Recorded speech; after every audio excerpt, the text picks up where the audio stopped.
Is it cruel? Is it mean to put your loved one into a home? In the United States right now, there are 76 million baby boomers. The number one dilemma for these baby boomers? Housing. That dilemma can be your opportunity. Welcome to the Assisted Living Network podcast, where you can discover how just one residential assisted living home could secure your financial future forever.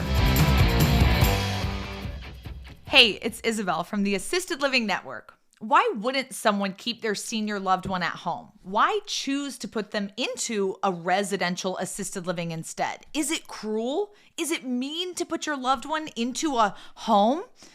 I hear this comment on social media all the time, and I have to address it because the reality is that many people cannot quit their jobs and take care of their loved ones full time.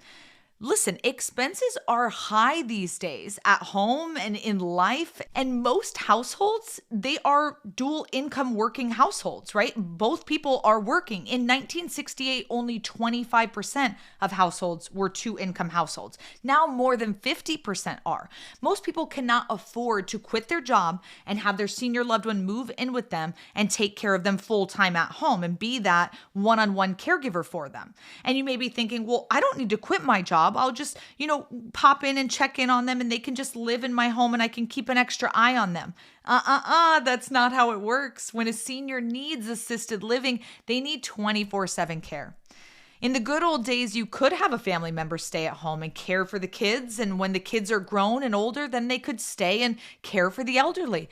But now it's just not as common.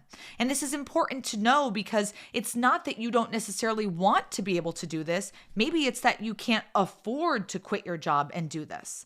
But also, you need to consider that your home may physically not be ready for a senior loved one to move in.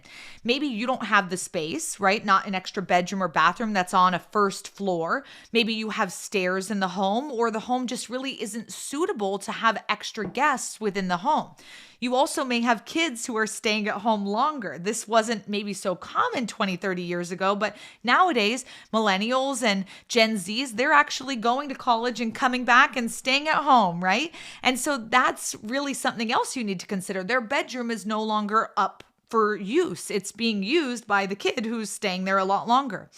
If the senior's home is not ready for them and their aging, you need to consider that. To have your home ready for a senior to move in, you're going to have to adjust for their physical needs. You're going to have to add ramps, guardrails, handrails, maybe get rid of stairs or add in elevators or chair lifts. You may need to remove bathtubs and add in walk-in showers. All of these things could cost you a lot of money, and it may take some time to renovate your home to get the floors smooth and clean, widen the hallways and doorways to be accommodating for a wheelchair or whatever is needed within the home for your senior loved one.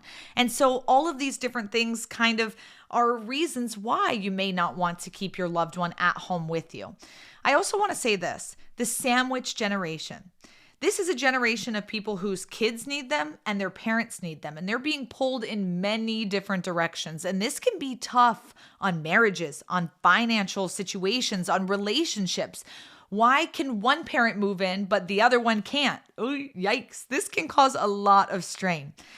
I also want to say this. Some of you, and I'll throw myself in this bucket, we're not physically or mentally able. I am not a natural born caregiver. I am not patient enough, right? I'm barely patient enough for my son, let alone my own mother or grandmother. And I don't know about you, but this takes a special person to be a full-time caregiver to make sure that this senior has everything that they need in this very important time of life. It's a sensitive time of life. I also want to say this. Memory care issues can be tough. Wiping your parents' bum can be tough.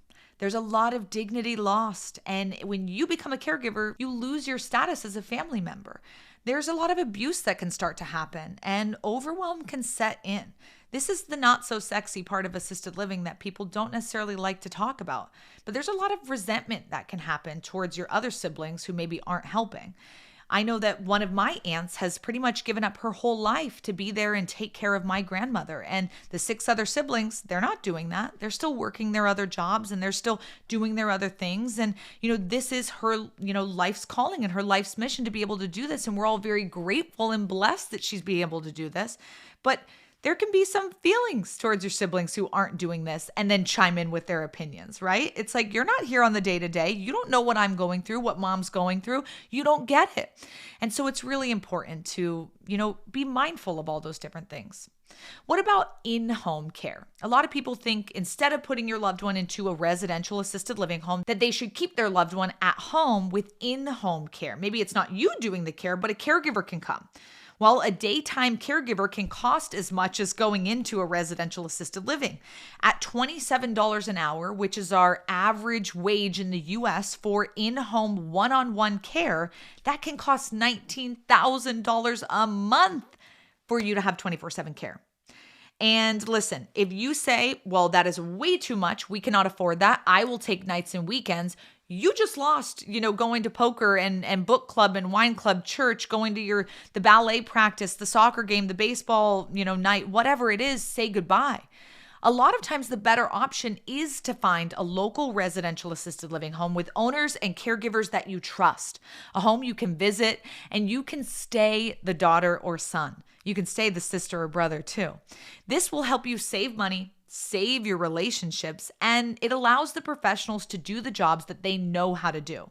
If you want to learn more about this, we're always teaching and training people how to open residential assisted living homes across the country. But if you're looking for an assisted living home to put your loved one in, check out the RAL Home Locator. There's homes all across the country that may be the perfect fit for your senior loved one. Thanks for listening to the Assisted Living Network.